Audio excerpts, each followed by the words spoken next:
مسجد کی بددعا لگ گئی نا، زندگی بھر ٹھیڑے رہو گے، کبھی بھی سیدھا نہیں ہوا۔ سجدے میں سر رکھ کر اللہ کے لیے اللہ کی تسبیح بیان کرتے ہوئے کہتے سبحان ربی الاعلیٰ، سبحان ربی الاعلیٰ۔ اس میں جو مٹھاس، جو حلاوت اور جو خوشی، پیروں سلام پہننے کے بعد جب تک لوگ آ جائیں کچھ دیر کے لیے لمبا سجدہ کر لو، عبادت ہے۔ اللہم ارحنی رائحۃ الجنۃ ولا ترحنی رائحۃ النار، اللہم بیض وجہی یوم تبیض وجوہ وتسود وجوہ۔ اللہ راہتے ہوئے دیکھا ہے، چیختے ہوئے دیکھا ہے، چلاتے ہوئے دیکھا ہے۔ خدا کی قسم ساری کی جان میں، آپ کے مال میں، آپ کی عزت میں، آپ کی آپس کے کان میں پیشاب کرتا ہے۔ یہ میں آپ کو بہت گرے بات دیتا ہے، گریں گے اس کے لیے شیطان آ کر اس کے کان میں کہتا ہے لیل طویل علیک، لین کرتا ہے، کوشش کرتا ہے، مال کما لیتا ہے، لیکن مال کے اندر برکت نہیں ہوتی۔ دیکھا پیچھے سے، میرے پیچھے سے ایک دو بندوں کی آواز آئی، بھائی ہم ماشاءاللہ خود بھائی جانتے ہیں یہ کون لوگ ہوتے ہیں، جاہل لوگ ہمیں سکھلانے والے۔ نماز کی اہمیت بیان کی جا رہی ہوتی ہے، ہم خطبے کے وقت تشریف لاتے ہیں، اس کے ساتھ منکر نکیر جن کی آنکھوں سے آگ نکل رہی ہوتی ہے، زمین کو چیر پاڑ کر وہ کہتا ہے میں آپ کی فجر کی نماز ہوں جو اس کا وہ نوجوان جواب دے گا اس کا پیغمبر محمد رسول اللہ ہے۔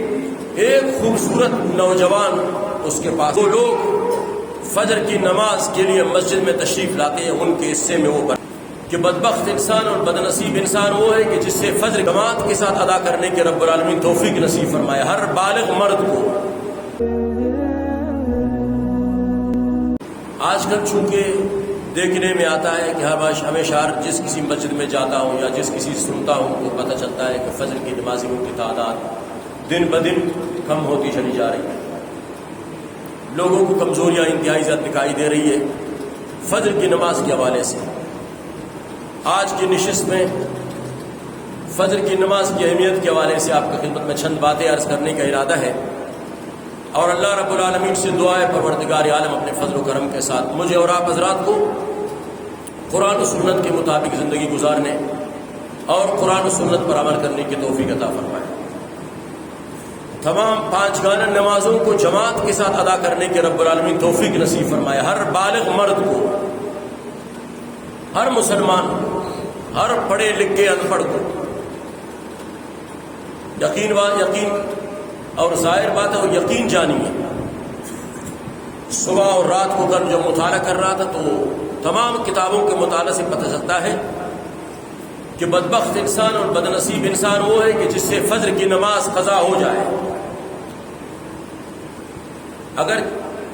اگر ایک شخص فجر کی نماز پڑھتا ہے گھر میں، نہ پڑھنے سے تو بہتر ہے، لیکن جو برکات، جو فضائل، جو فجر کی نماز کی اہمیت ہے، اس اہمیت کو گھر کے اندر نماز پڑھنے والا شخص نہیں پا سکتا۔ وہ برکات جو مسجد میں نصیب ہوتی ہے، وہ برکات فجر کی نماز کو گھر میں پڑھنے والے شخص کو نصیب نہیں ہوتے۔ اور علماء نے لکھا ہے، حضرت عائشہ رضی اللہ تعالیٰ عنہا اس روایت کا راویہ ہے، وہ فرماتی ہے کہ میرے آقا نے فرمایا صبح اذان سے پہلے 2 فرشتے آتے ہیں اور رزق اور روزی کے اندر، زندگی کے اندر، ہر چیز کے اندر برکات کو لے کر آسمان سے نازل ہوتے ہیں، زمین پر برکات کو بانٹ لیتے ہیں، خوشیوں کو بانٹ لیتے ہیں۔ جو لوگ فجر کی نماز کے لیے مسجد میں تشریف لاتے ہیں ان کے حصے میں وہ برکت ڈال لیتے ہیں، ان کے دامن میں برکتیں ڈال لیتے ہیں، سکون ڈال لیتے ہیں، چین و راحت اور اطمینان والی زندگی اللہ انہیں عطا کر دیتا ہے۔ جو لوگ فجر کی نماز کے وقت یا فجر کی نماز کے بعد گھروں کے اندر جانور کی طرح پڑا رہتے ہیں، سوئے رہتے ہیں، ان کی مقدر میں یہ برکتیں نازل نہیں ہوتی۔ یہ میری اور آپ کی ماں اما عائشہ رضی اللہ تعالیٰ عنہا اس روایت کا راویہ ہے، وہ اللہ کے رسول سے روایت نقل کر رہی ہے۔ اور یہ آیت جو میں نے آپ حضرات کی خدمت تلاوت کر دی، اقیم الصلاۃ لدلوک الشمس الی غسق اللیل وقرآن الفجر، وقرآن الفجر سے مطلب فجر کی نماز کی اہمیت ہے۔ اور اللہ کے رسول صلی اللہ علیہ وسلم کا فرمان ہے، بخاری شریف کی روایت، بخاری شریف جلد اول صفحہ نمبر 153، اللہ کے رسول صلی اللہ علیہ وسلم نے فرمایا کہ ایک شخص دنیا کے اندر جو بھی عمل کرتا ہے، صدقہ دیتا ہے، زکوٰۃ ادا کرتا ہے، حج کرتا ہے، دعوت اور تبلیغ کا کام کرتا ہے، 5 گانے نمازیں پڑھتا ہے، وَيَنزِلُ مَعَهُ فِي قَبْرِهِ، یہ بخاری کی روایت ہے، ان کے سارے اعمال قبر کے اندر ان کے ساتھ ہی داخل ہو جاتے ہیں اور چلے جاتے ہیں۔ اور قبر کے اندر منکر نکیر سے، یہ لفظ منکر نکیر ہے، بعض لوگ اس کو منکر نکیر کہتے ہیں، لفظ منکر غلط ہے، یہ منکر نکیر ہے، منکر نکیر، منکر نکیر سے یہ تمام اعمال اس کی حفاظت کرنے کے لیے کوشش کرتے ہیں اور رہتے ہیں۔ اور اللہ کے رسول صلی اللہ علیہ وسلم کا فرمان ہے کہ سب سے زیادہ جو جھگڑا کرنے والی اگر کوئی چیز ہے، جھگڑا کرنے والا اگر کوئی عمل ہے، منکر نکیر کو پسپا کرنے والا اگر کوئی عمل ہے، وہ فجر کی نماز ہے۔ بخاری شریف کے اندر آتا ہے اللہ کے رسول صلی اللہ علیہ وسلم کا فرمان ہے کہ ایک شخص کا جب انتقال ہو جاتا ہے، وہ مر جاتا ہے اور اسے قبر کے اندر رکھ دیا جاتا ہے، تو قبر کے اندر رکھتے ہی ایک خوبصورت نوجوان اس کے پاس آ کر حاضر ہو جاتا ہے۔ تو اس شخص کو قبر کے اندر کوئی ڈر، کوئی خوف، کوئی دہشت وحشت اسے پریشان نہیں کرتی۔ یہ شخص حیران ہوتا ہے، بھائی یہ کون ہے قبر کے اندر میرے ساتھ موجود ہے، ایک نوجوان لڑکے کی شکل میں۔ اتنے میں اچانک دیکھتا ہے کہ قبر پٹ جاتی ہے اور اس کے پاس اس کے ساتھ منکر نکیر جن کی آنکھوں سے آگ نکل رہی ہوتی ہے، زمین کو چیر پاڑ کر آ رہے ہوتے ہیں، اور اس کے پاس باندھنے کے لیے جہنم کے زنجیریں ہوتی ہیں۔ اس کے بعد جب آ جاتے ہیں منکر نکیر، یہ شخص ڈر جاتا ہے، گھبرا جاتا ہے، مرنے والا شخص ڈر جاتا ہے، گھبرا جاتا ہے۔ اس کے بعد جو کھڑا ہوا جو نوجوان ہے وہ اسے کہتا ہے آپ شانت ہو جائے اور آپ اطمینان سے آرام کیجئے، آپ کی طرف سے میں ان سے نمٹ دوں گا۔ یہ تھوڑا سا خوش ہو جائے گا۔ منکر نکیر جب آئیں گے ان سے پوچھیں گے من ربک، تیرا رب کون ہے؟ فرشتے جواب دیں گے اسے، وہ نوجوان جواب دے گا منکر نکیر کو کہ اس کا رب اللہ ہے۔ من نبیوں کا، آپ کا پیغمبر کون ہے؟ وہ نوجوان جواب دے گا اس کا پیغمبر محمد رسول اللہ ہے۔ ما دینوں کا، تیرا مذہب مسلک کیا ہے، دین آپ کا کیا ہے؟ اس کے بولنے سے پہلے وہ نوجوان جواب دے گا کہ دین یعنی اسلام، اس کا دین اسلام ہے۔ فرشتے سے ان منکر نکیر سے یہ نوجوان کہے گا بھائی اس کو پوچھنے کی ضرورت نہیں، آپ چلے جائیں یہاں سے پھر دوبارہ۔ وہ منکر نکیر جب قبر سے واپس دوبارہ نکلنے لگ جائیں گے، ان کے پیچھے یہ نوجوان بھی نکلنے لگ جائے گا۔ یہ مرنے والا شخص اس کا ہاتھ پکڑ کر اس سے پوچھے گا بھائی آپ ہو کون؟ آپ کو کس نے یہاں بھیجا؟ تو نے میری اتنی بڑی مدد کی، کم سے کم مجھے شکریہ ادا کرنے کا تو موقع دیجیے نا۔ وہ کہے گا نہیں جی، اللہ کا بندہ، میرا شکر ادا کرنے کی ضرورت کوئی نہیں۔ میں کیا ہوں؟ الصلاۃ کالفجر، وہ کہتا ہے میں آپ کی فجر کی نماز ہوں جو اس قبر کے اندر میں آپ کی مدد کے لیے آئی تھی۔ آج ہم اپنی مدد کے لیے کتنے مددگار اپنے قبر کے اندر بھیج رہے ہیں۔ فجر کی نماز میں کئی دنوں سے صبح میں لوگوں کی تعداد گن لیتا ہوں، 2 بچے ہیں، 3 یا 4 بڑے آدمی ہیں، باقی مسجد میں کوئی نہیں۔ یہ تو ہماری بدبختی اور بدقسمتی اور بدنصیبی کی سب سے بڑی علامت اور نشانی ہوتی ہے کہ فجر کی نمازوں کا یہی انجام ہے ہر مسجد کے اندر۔ صرف میں اپنی مسجد کا نہیں کہہ رہا، ہر مسجد کے اندر یہی داستان چل رہی ہے۔ ہر مولوی کا یہی ٹکڑا ہے، اس کا یہی قرن ہے، اس کی یہی پریشانیاں ہیں۔ اس کی وجہ یہ ہے جب یہاں جمعے کے اجتماع میں اس قسم کی اللہ رسول کی باتیں ہوتی ہیں، نماز کی اہمیت بیان کی جا رہی ہوتی ہے، ہم خطبے کے وقت تشریف لاتے ہیں۔ جس کسی مسجد میں اگر کوئی جماعت آ جاتی ہے، تبلیغی جماعت والے تشریف لاتے ہیں اور آ جاتے ہیں، اس وقت ہم عصر کی دعا میں بھی نہیں بیٹھتے، فجر کی نماز کے بعد دعا میں بھی نہیں بیٹھتے۔ جو ہی تسبیحات کے لیے امام رخ موڑ لیتا ہے بیٹھنے کے لیے، لوگ یکے بعد دیگر یا آہستہ آہستہ نکل جاتے اور چلے جاتے اور بھاگ جاتے ہیں۔ کہیں ایسا نہ ہو کہ تبلیغی حضرات ہمیں کہہ دیں کہ بھائی نماز کے بعد دعا کے بعد تشریف رکھے، اللہ رسول کے دین کی بات ہوگی۔ اس لیے کہ اس وقت ہم بڑے پاپولر بننے کی کوشش کرتے ہیں. ہم یہ سمجھتے ہیں کہ بھائی ہم ماشاءاللہ خود بھائی جانتے ہیں. یہ کون لوگ ہوتے ہیں؟ جاہل لوگ ہمیں سکھلانے والے اور سمجھانے والے. جبکہ ہماری علمیت اور استعداد کا عالم یہ ہے.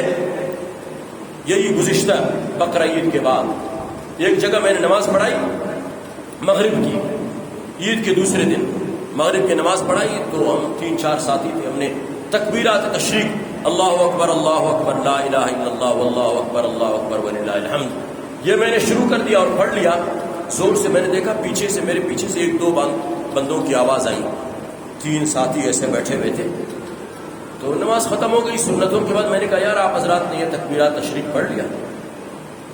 انہوں نے کہا قاری صاحب یہ تکبیرات تشریق کیا ہوتے ہیں؟ ہم نے آج تک یہ نہیں پڑھا.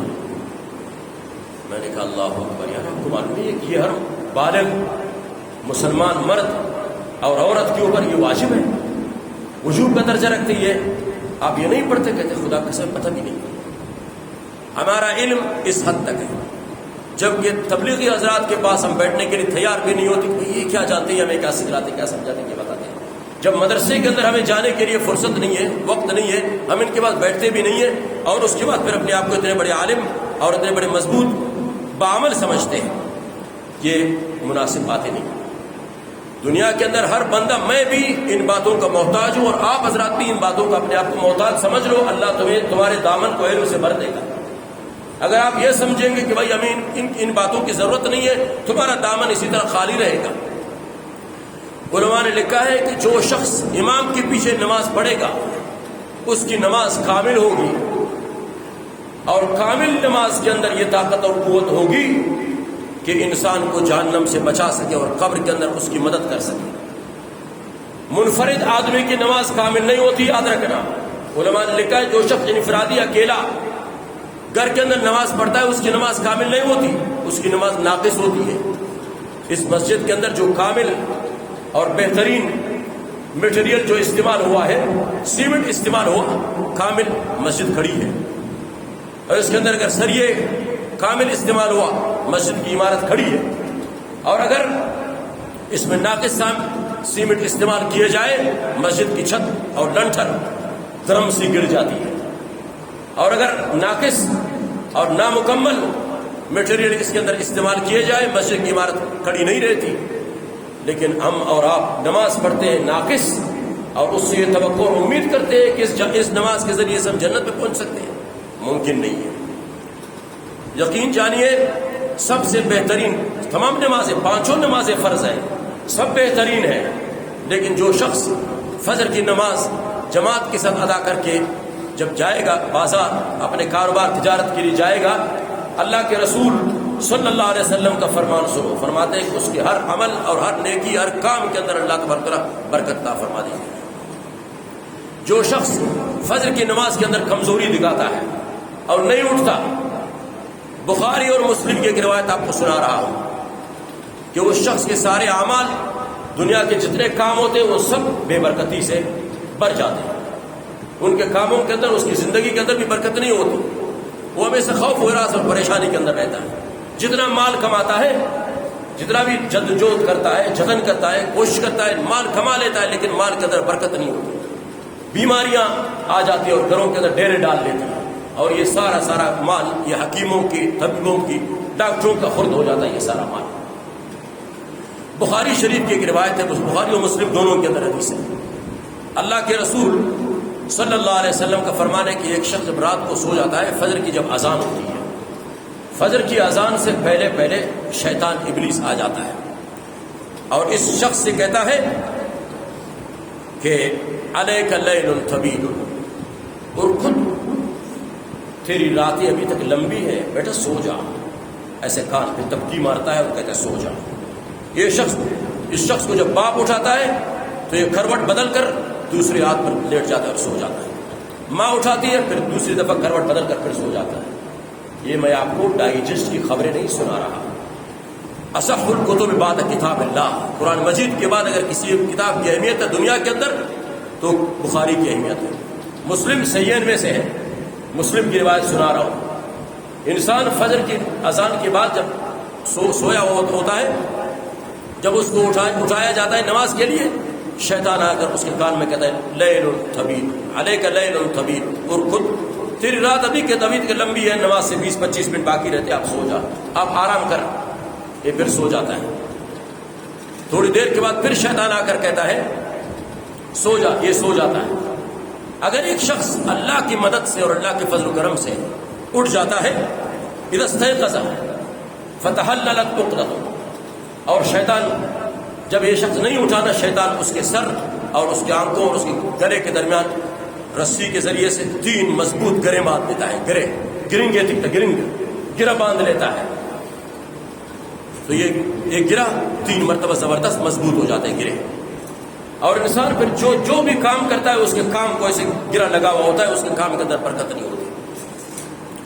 پھر حدیث میں آتا ہے اللہ کے رسول نے فرمایا کہ ان استيقظ، اگر یہ شخص اٹھ جاتا ہے، بیدار ہو جاتا ہے، ایک گرہ کھل جاتا ہے، فرماتے کہ وہ توضا، یہ وضو کے لیے چلا جاتا ہے، دوسرا گرہ کھل جاتا ہے، فانحلت عقدۃ الاخرى، دوسرا گرہ کھل جاتا ہے، اور یہ شخص اگر تیسری دفعہ وذکر اللہ وصلی، یہ اللہ کی تسبیح بیان کرتے ہیں، اللهم باسمک اموت واحیا، الحمدللہ الذی احیانا بعد ما اماتنا والیہ النشور، یہ دعا پڑھ کر اور اٹھ کر وضو بنا لیتا ہے، پھر مسجد کو چلا جاتا ہے، نماز پڑھ لیتا ہے، تیسرا گرہ کھل جاتا ہے، اس کا سارا دن بشاشیت کے ساتھ گزر جاتا ہے، اس کا وجود چھوبند رہتا ہے، ہر نیکی اور ہر عمل کے اندر اللہ تعالیٰ اس کو عمل کی توفیق عطا فرما دیتا ہے، اور اس کو کرنے کی توفیق اللہ عطا فرما دیتا ہے۔ اگر یہ نہیں اٹھانا تو شیطان 3 گرہ لگا دیتا ہے، اور معاف کیجئے یہ میں آپ کو بخاری کی حدیث بتا رہا ہوں، شیطان شلوار اتار دیتا ہے اور اس سونے والے بے نماز کے کان میں پیشاب کرتا ہے۔ یہ میں آپ کو بخاری کی روایت بتا رہا ہوں، مسلم کی روایت بتا رہا ہوں۔ جس شخص کے کان میں شیطان کے پیشاب ہو، تمہارا کیا خیال ہے اس کے چہرے پر کبھی نور آ سکتا ہے؟ نماز کا نور اس کے چہرے پر آ سکتا ہے؟ اور وہ زندگی کے اندر اپنے مال اور پیسے سے برکت اٹھا سکتا ہے؟ ہرگز نہیں۔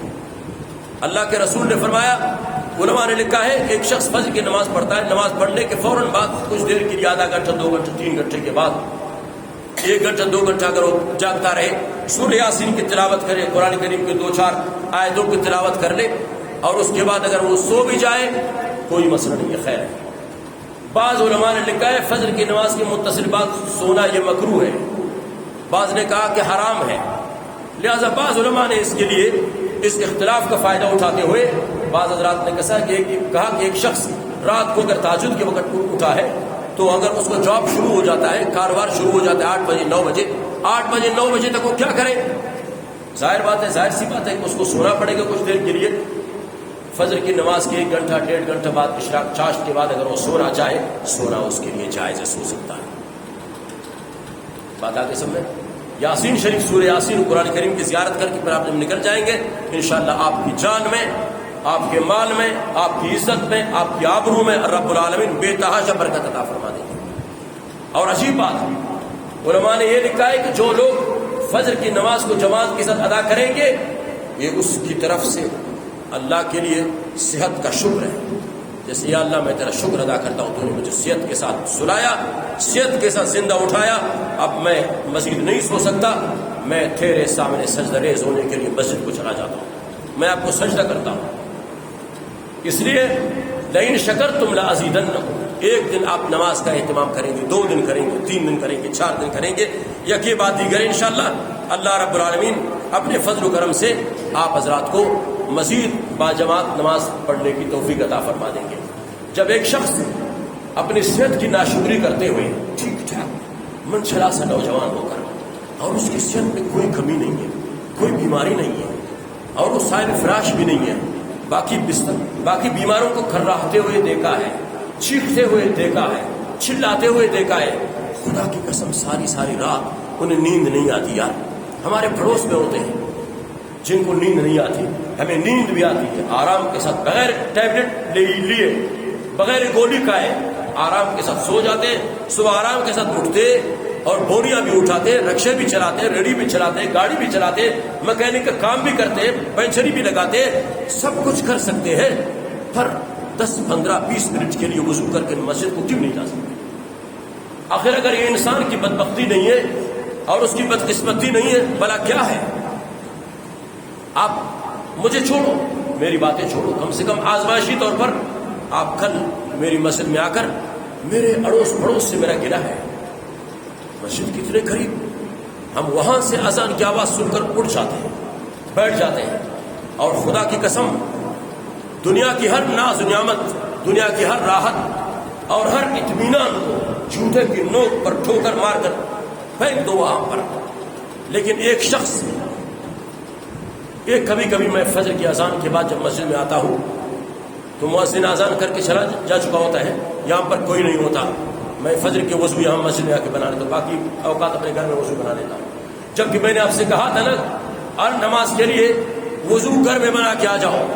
اس لیے شیخ الحدیث صاحب مولانا زکریا صاحب نے لکھا ہے کہ جو شخص حدیث پیش کی ہے کہ جو شخص فجر کے باقی ہر نماز کے لیے گھر سے وضو بنا کر آتا ہے، وضو کو کمال درجے تک پہنچا دیتا ہے۔